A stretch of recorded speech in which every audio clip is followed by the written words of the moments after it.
That sound you just heard, that is not the sound of a Greek god snoring or yelling at someone. That is the noise made by the brand new Bugatti Tourbillon using an all-new 8.3 liter V16 naturally aspirated engine coupled together with 3 electric motors and a 25 kilowatt hour battery. Bugatti has now entered the new world of hybridization, similar to Porsche, and I want to contrast a few things that both Bugatti and Porsche did in their philosophy to deliver and take two iconic models from an all-ice age into this new world of electricity. Guys, my name is Don. You're watching The Better Car Guy. Like the video, subscribe to the channel, and let's just jump right into it right now.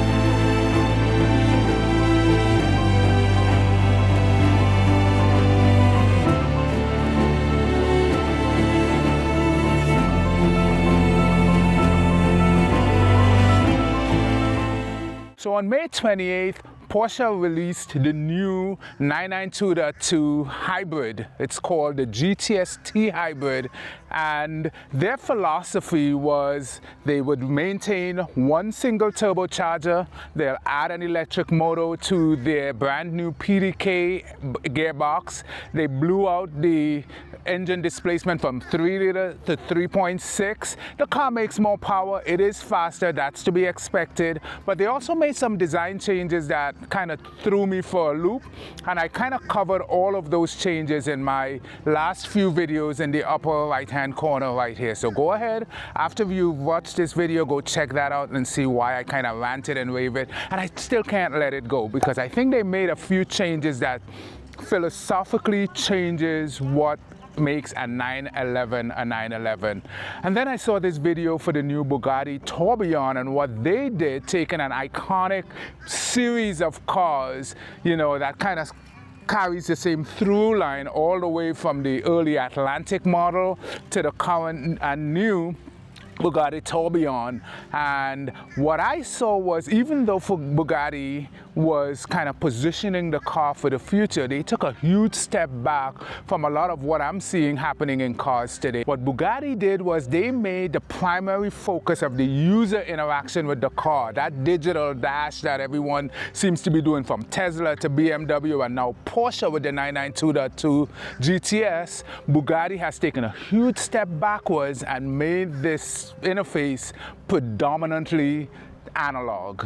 So what is the Bugatti Tourbillon? It is the successor to both the Bugatti Veyron and to the Bugatti Chiron, cars that were made in very limited numbers and are very expensive.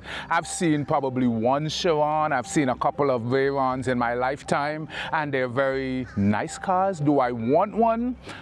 Not in my wheelhouse. They're very nice design, but it's not a car that I would want. But this Tourbillon, based on everything that I've seen, I would sell a kidney, a testicle, and maybe some of the kids to get a Tourbillon. Guys, what a beautifully executed design. Not so much for the Porsche 992.2. I know Porsche would sell tons of these cars because, yes, they do have a consumer product that is well loved, and they do give their client base what is expected when it comes to engineering and performance. But from a design perspective, I think Porsche missed the boat in a few areas with the 992.2 GTS. From the front fascia, where they have those fins that open and close for aerodynamics, I think that is so atrociously done.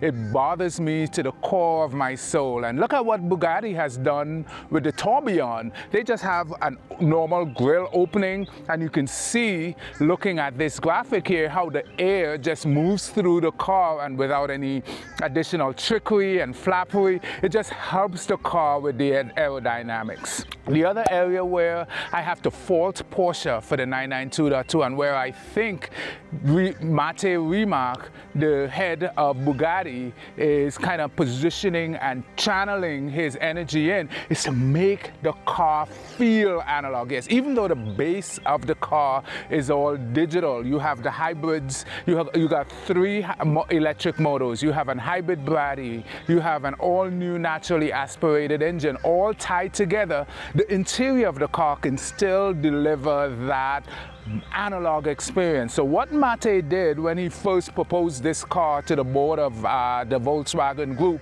he said he took all of the designers and the development team for this new car. He took them to a watchmaker. And the reason he did that, he wanted them to see how things work to deliver an experience. It's not so much to deliver a product, it's to deliver an experience.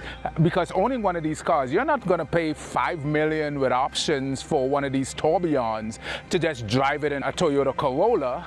You are buying an experience. Every time you get into this car, it is a brand new experience. It engages your senses, etc. And one of the ways in which he wanted to do that was with this new dash that has all of these analog readouts for speed, for the tach, for the horsepower, for oil, for fuel. All of those things are displayed in these watch-like gauges. And then you contrast that against what the Porsche development team did with the 992.2.